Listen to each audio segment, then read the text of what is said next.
Bisakah Sri Lanka memperbaiki dirinya sendiri? Presiden sudah mengundurkan diri. Mesin negara telah hancur. Tatanan politik telah runtuh. Ini adalah pembuatan fiksi distopia untuk orang-orang Sri Lanka.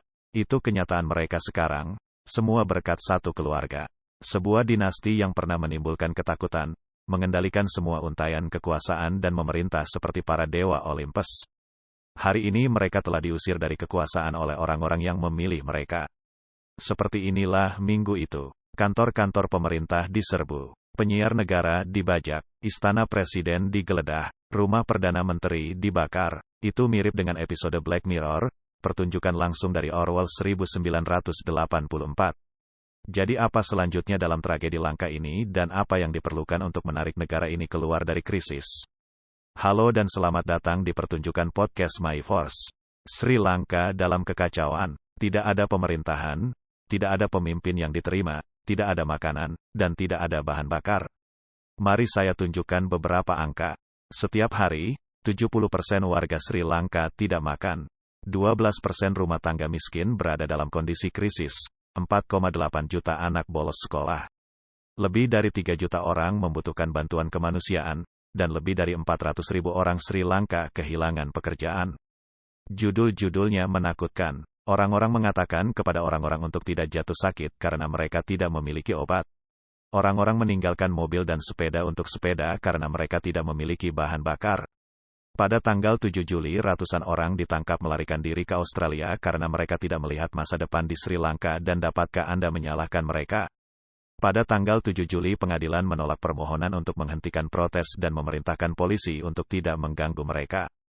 Tentara dipaksa untuk memihak. Seorang mantan panglima militer bergabung dalam protes tersebut. Dia telah meminta angkatan bersenjata untuk tidak mengikuti perintah pemerintah dan menggunakan senjata mereka melawan kata-kata persis politisi korup Sri Lanka yang diucapkan. Situasinya berubah dari buruk menjadi lebih buruk. Jadi dua pertanyaan di sini, bagaimana Sri Lanka mendorong dirinya ke dalam ini dan bagaimana itu bisa keluar? Industri terbesar Sri Lanka adalah pariwisata dan pertanian. Virus Wuhan membunuh pariwisata, dan presiden menghancurkan pertanian dengan melarang pupuk kimia, yang menyebabkan hasil panen turun. Cadangan devisa Sri Lanka habis. Ini adalah negara yang bergantung pada impor. Mereka mendapatkan hampir semuanya dari luar. Ini satu-satunya negara di mana saya pernah melihat gas memasak, mesin cuci, dan lemari es dijual di toko bebas bea di bandara. Jadi mereka menghabiskan lebih dari yang mereka hasilkan. Reformasi dan mengurangi beban utang. Ketiga, stabilitas sosial, dan keempat, mengatasi ancaman internal seperti ketegangan etnis yang dapat memperbesar kekacauan yang sangat mengkhawatirkan. Titik awalnya adalah pemerintahan yang stabil. Ada pembicaraan tentang pemerintahan semua partai di Sri Lanka. Diperkirakan akan terbentuk pada tanggal 20 Juli. Ini akan menjadi pemerintahan sementara dengan anggota parlemen dari semua partai politik. Mereka akan memilih presiden, mungkin kandidat konsensus. Masalahnya, angka tersebut masih berpihak pada Partai Rajapaksa, SLPP. Itu partai mayoritas. Ini mengontrol 114 dari 225 kursi di parlemen Sri Lanka. Jadi presiden berikutnya bisa jadi calon Rajapaksa lainnya. Oposisi, bagaimanapun, telah menyatakan puncaknya. Sajid Premadasa adalah pemimpin oposisi. Putra Rana Singh Premadasa, mantan presiden Sri Lanka, sebenarnya, banyak yang menginginkan dia menjadi Perdana Menteri pada bulan April, tetapi dia menolak. Dia adalah pelopor untuk jabatan presiden. Kandidat teratas lainnya adalah Anura Kumara Sanayaki, seorang politisi muda dan berapi-api yang bersedia mengambil alih jabatan tersebut. Dia memainkan peran aktif dalam protes dan sekarang dia berharap untuk menjadi presiden Sri Lanka berikutnya. Bagaimana dengan jabatan Perdana Menteri?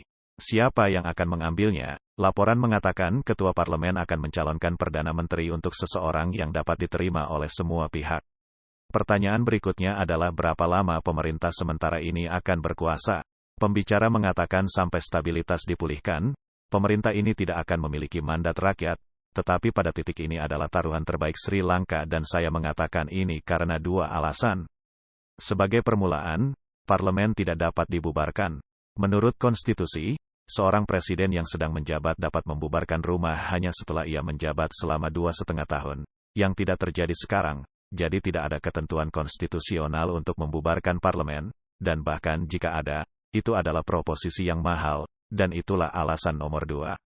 Panel jajak pendapat Sri Lanka mengatakan pemilihan baru akan menelan biaya 5,7 miliar rupiah Sri Lanka, yang hampir 15 juta dolar, dan Sri Lanka terus terang tidak memiliki uang itu. Jadi untuk saat ini mereka harus mempercayai pemerintah sementara untuk memulihkan ketertiban dan ekonomi, dan itu akan menjadi tugas yang sangat berat. Ekonomi Sri Lanka berada di ICU dan utang luar negeri mencapai 51 miliar dolar, dengan cadangan devisa 25 juta dolar. 25 juta, tidak ada apa-apa, harga makanan telah naik 60%, dan tabung gas sekarang berharga 16 dolar.